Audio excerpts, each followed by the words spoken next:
Okay, so at this point, we have determined that it is okay for you to start doing what we call the provocation aspect of the food sensitivities and developing what your long-term diet can be. The first phase of this was the elimination, and that's when we put you into the dietary program that you were doing. We did the gut healing protocol, and at this point, if we're getting to this point, then that means that we feel like you have done a good job of getting inflammation in your GI tract under control, getting that gut lining nice and strong and healthy to where you can handle foods. And now we're going to start testing these foods again. So it's important to understand that do not start the provocation phase until you have been cleared by your health coach to move forward with the provocation aspect. So here's how we provoke food. Okay, we're going to use the example of rice. Okay, let's say you want to reintroduce rice into your diet.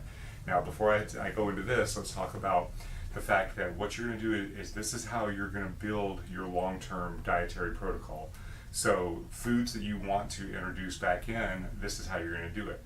If there are foods that you have cut out that you don't want them back, you don't necessarily have to go back in and provoke those. A lot of patients, when they start eating healthier and they start feeling better, they don't crave, your breads or your sweets or things like that.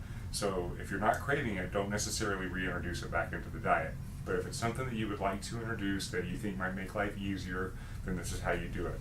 Now, a couple things to keep in mind. There are 3 different ways that we've found clinically that the body responds to food in a negative way. Number 1 is a food allergy. This is an IgE response, and this is an immediate immediate allergic response. So if you're allergic to peanuts, for example, you eat some peanuts and you kind of get an inflammatory response. Maybe your throat swells a little bit, your tongue swells. You know you're allergic to those.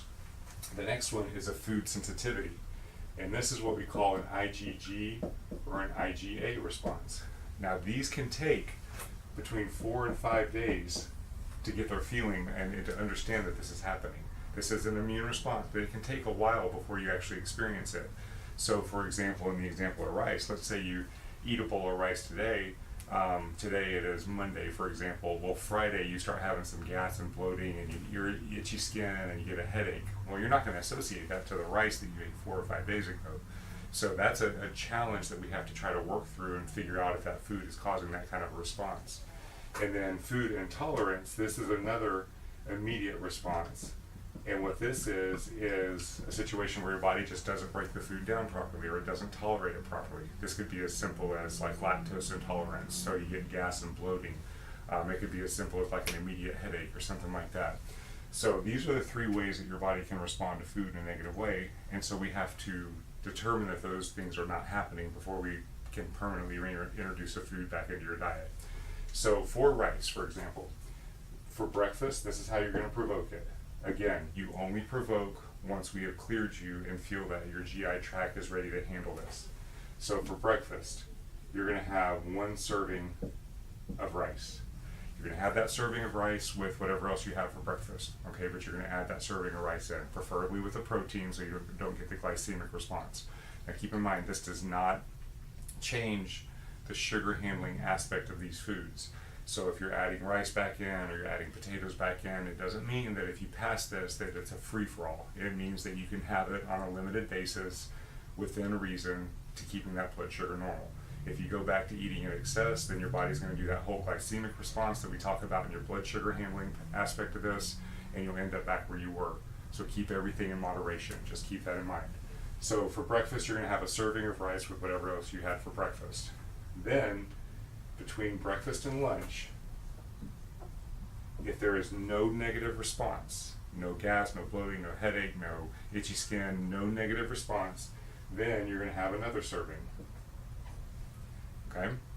Again, if there's no negative response between lunch and dinner, then you're going to have another serving at dinner. Alright? So if you have any negative responses in here, you stop immediately. That just says that you cannot tolerate the food. Now, what are we testing here?